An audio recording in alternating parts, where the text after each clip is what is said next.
So welcome to the video lecture portion of the presentation. To make this video lecture, I have used Screencastify and Google Slides. There are lots of ways of recording video lectures. Video lectures can be a real key part of blended learning. Wikipedia talks about defines blended learning as an educational program that combine online media with traditional classroom methods. So you're still using all of the classroom methods you've always used, plus some online learning components. For me, the real big advantage of blended learning was being able to make intentional groupings. So flexible grouping strategies, grouping and regrouping students based on individual needs. This was a kind of differentiation that I would never have been possible without online content. I started every day with a seating plan. This changed daily. The students that sat around the outside of the room would be starting in the independent group.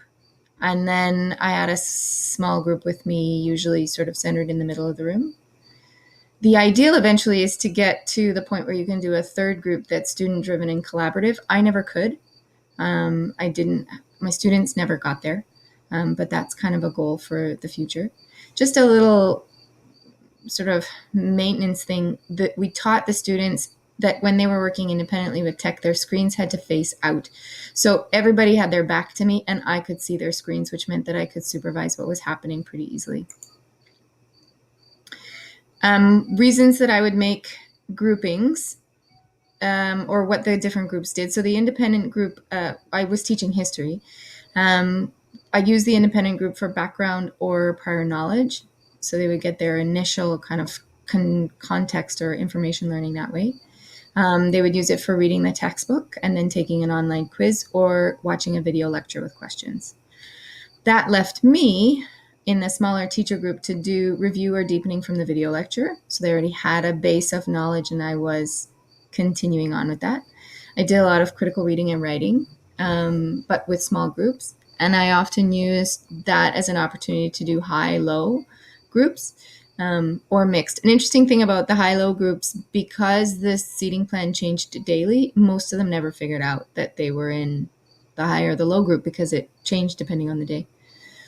And then the small group, collaborative group can work on research and collaborative work, peer editing, discussion, or recording of academic conversations, all kinds of interactive small group activities.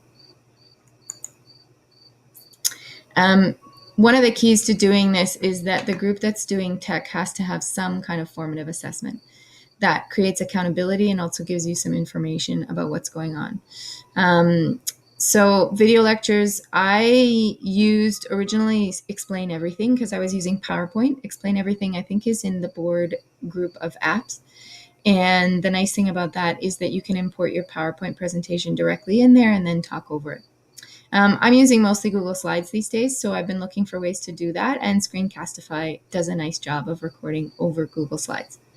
Then you need to create some kind of formative feedback quiz attached to your independent work to create accountability. Google Forms does a nice job of that, or you can create a worksheet in Google Docs and have the kids fill it out.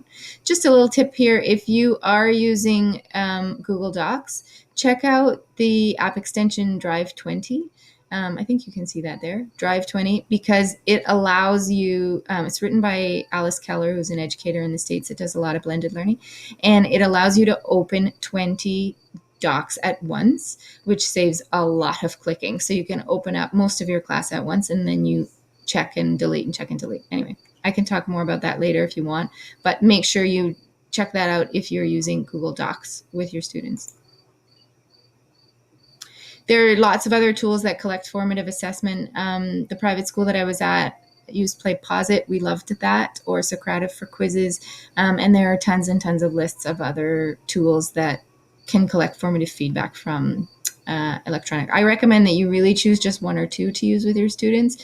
They get confused if you use too many, and the great thing about the independent group really only works if they can do it independently. So that means they need to have done whatever it is they have to do several times, many times, so that they can do it really easily. So really just pick one or two things and stick with them. That's my advice. Well, I'll talk about that a little bit later. So that's kind of an overview of some of the logistics of what we did. I've got some questions below that we can take a look at as a group when we come back together.